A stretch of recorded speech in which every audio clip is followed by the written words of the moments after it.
आज हम हिंदी लोक भारती 10वीं कक्षा की पाठ्य पुस्तिका में से पाठ क्रमांक 10 ठेस इस कहानी का सारांश और स्वाध्याय देखेंगे।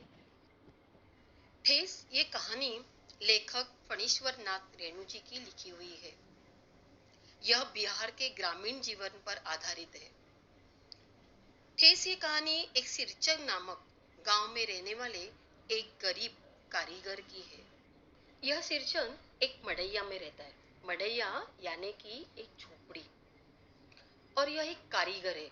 ये क्या करता है, घास और बांस की छोटी छोटी पतली पतली जो तीलियां होती है उनसे तरह तरह की चीजें बनाता है। सिरचन एक स्वाभिमानी कारीगर है। वो परिवार में अकेला है।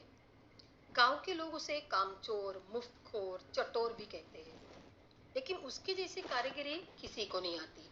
जब गांव के लोगों को उसकी जरूरत होती है तो उसे अपने प्यार से उसे बुलाते हैं, उसे खाना पीना देते हैं, अन्यथा उसे कोई नहीं पूछता। लेखक की छोटी बहन मानू पहली बार ससुराल जा रही थी और उसके पति ने चीक और शीतल पाटियों की मांग की और इसीलिए लेखक की माँ उसे सिरचन को अपने घर बुलाती है। और सिरचन जब ये कर रहा था तब उसे चिवड़ा और गुड़ खाने को दिया जाता है। लेखक की जो मजली भाभी है वो उसके सामने बूंदिया फेंकती है और इस बात पर सिरचन को गुस्सा आता है और वो उसे उसके मायके पर उसे व्यंग कसता है। तो लेखक की चाची उसे भला बुरा कहती है और यह अपमान सिरचन सह नहीं पाता और वो वहां से अपना काम अधूरा छोड़कर चला जाता है। लेखक की बहन मानू जब ससुराल जाने के लिए रेल में बैठती है तो वो देखती है कि सिरचन वो सारी चीजें लेकर आता है और मानू को वो उपहार के तौर पे देता है। इस तरह यह सिरचन कितना स्वाभिमानी है इसका पता इस कहानी से पता चलता है। इस कहानी में ग्रामीण बोली भाषा के अनेक शब्द आए हैं और उनका परिचय मैं चित्र के माध्यम से आपको कराती हूँ ताकि आप आसानी से समझ जाए। जैसे शीतल पाटी यानी चटाई, मोढ़ा यानी बैठने के लिए छोटा सा स्टूल और वह सोने के लिए खटिया और बाकी ये जो दो है वो टोकरिया है। चीक यानी बांबू की तीलियों से बनाया गया पर्दा और ये भी है छतरी। इस तरह की चीजें कारीगर यानी सिरचन बनाता था। सिरचन ये चीजें बनाने के लिए इन दो औजारों का इस्तेमाल करता था। ये है हसिया और दूसरी है छुरी।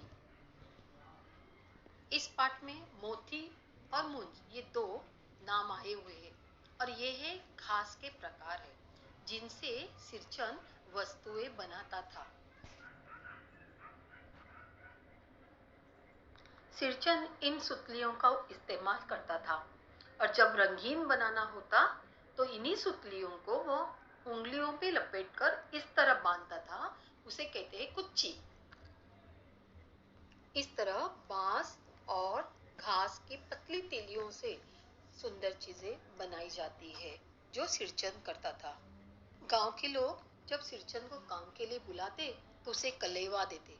कलेवा यानी नाश्ता, चिवड़ा चूड़ा यानी चिवड़ा और गुड़ का ढेला ये उसका नाश्ता होता था। खेसारी यानी दाल और सत्तू यानी उस दाल का आटा। बिहार में इस सत्तू से बहुत ही पौष्टिक चीजें पदार्थ बनाए जाते हैं। बच्चों अब हम इसका स्वाध्याय देखते हैं। सिरचन को आने वाले का ये संजाल आ सकता है।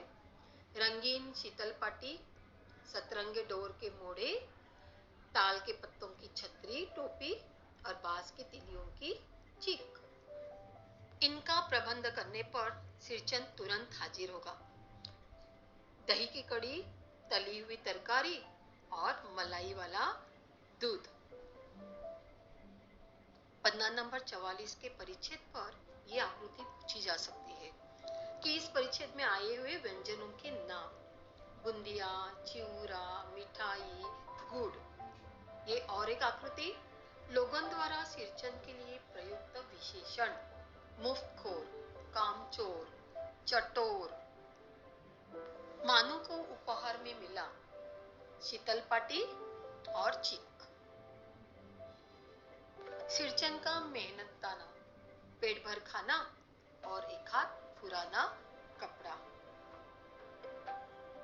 इस पाठ में आए हुए मुहावरे ठेस लगना यानी दुखी होना, मुंह लटकाना निराश होना, मुंह लाल होना क्रोधित होना, तैनात करना, नियुक्त करना, तैश में आना,